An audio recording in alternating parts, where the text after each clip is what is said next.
Good morning. I'm Charles Osgood, and this is Sunday Morning. The Sunday morning after Thanksgiving, the third day of the holiday shopping season, or even the fourth if you count the Thursday night openings that some retailers offered. More flexible hours and sales floor makeovers are part of the answer to that seasonal question, what's in store?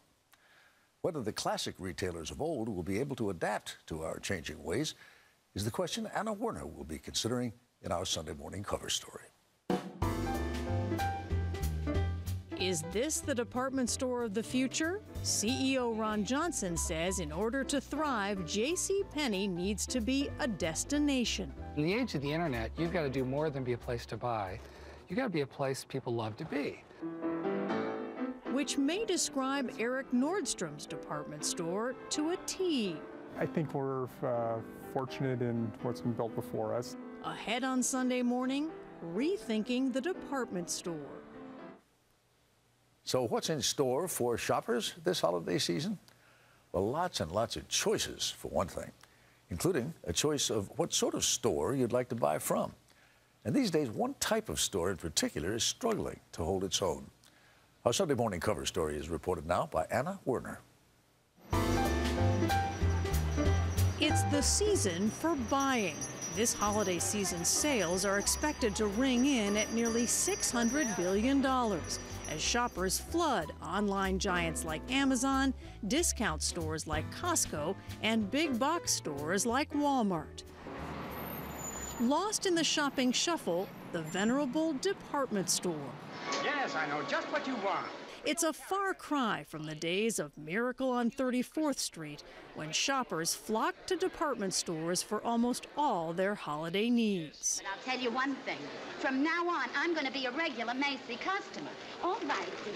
The department store was an emporium, a place that basically carried everything for everybody. It really was the social center of a city. Michael Lysicki is a department store historian. He can rattle off the many names of department stores who've gone out of business in the past 50 years.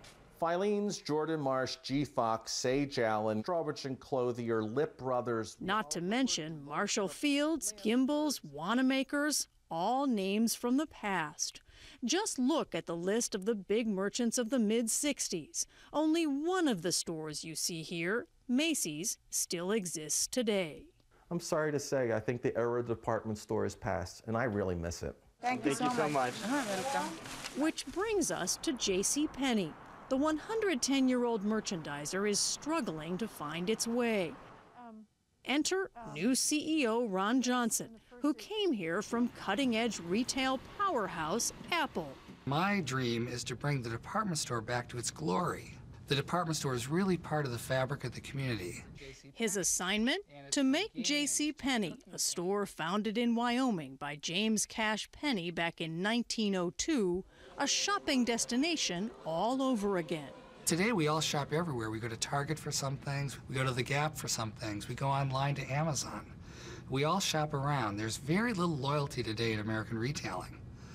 To earn loyalty, you've got to do more than help them buy. You got to become a part of their life.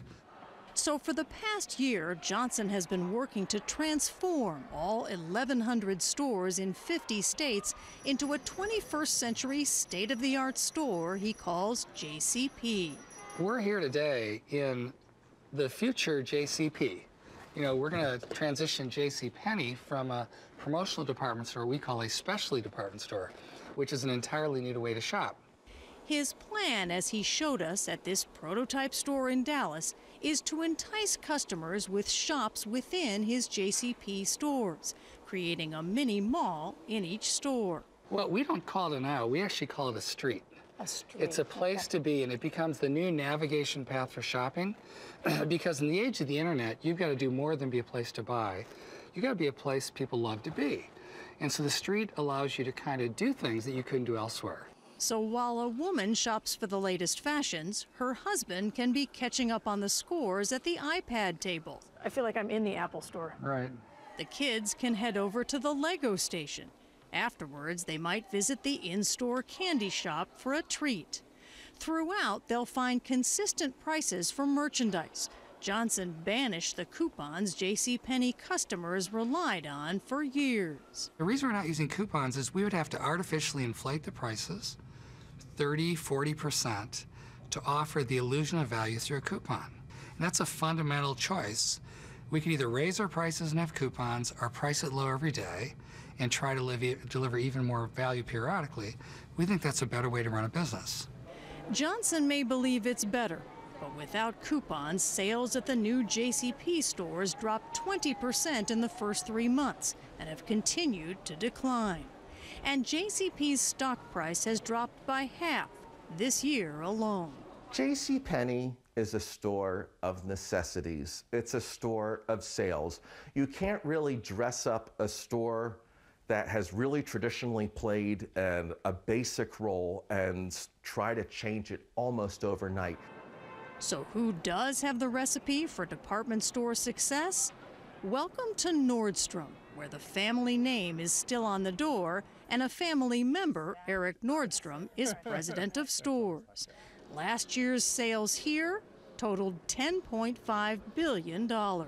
Why do you think Nordstrom has been successful when some other department store chains have faltered? I think we're fortunate in what's been built before us, and being customer-centric and really having that focus has always been there. And that's helped a lot. Thank you. My pleasure. Have a great day. Nordstrom's customer focus is legendary. There's a piano player, a concierge at the front door ready to help with requests, and one rule for employees dealing with customers: use your best judgment. People talk a lot about Nordstrom's return policy, which is what? We don't have a return policy, yeah. Why is that? I don't know how to create a return policy that would take care of every possible situation. So we default to not having a policy and really just take the approach of doing the right thing. The chain also uses technology to satisfy customers' desires. Yeah, the shoe bar is a good example of use of technology here. And those devices have real-time access to our complete inventory. So 117 stores, our online warehouse in Iowa. You can have it all right there in their hands. They have it right there. So for, in my day, when I sold shoes, great service was if you didn't have the size, you'd pick up the phone and call other stores. That doesn't pass these days. Customers want to know now, can't you find out now? Now, what began as a Seattle shoe store in 1901 with first-day receipts totaling $12.50 has become a specialty department store chain with stores in 31 states across the country. So what does Eric Nordstrom think of the task in front of JCP's Ron Johnson? One of his challenges really change of taking a store and really changing in many fundamental ways. It's that's hard. That's something we haven't had to do. Johnson remains unfazed. He believes his strategies will make his department stores as popular as that other famous retailer, and he has something else he'll need too: confidence. Do you ever stop smiling? Yeah, I guess. No, it's just, but it's innovation's really hard. At the same time, it's very energizing. And it's so important that we invent the future and we move forward. So what if you fail? It's not an option. Not an option. Nope.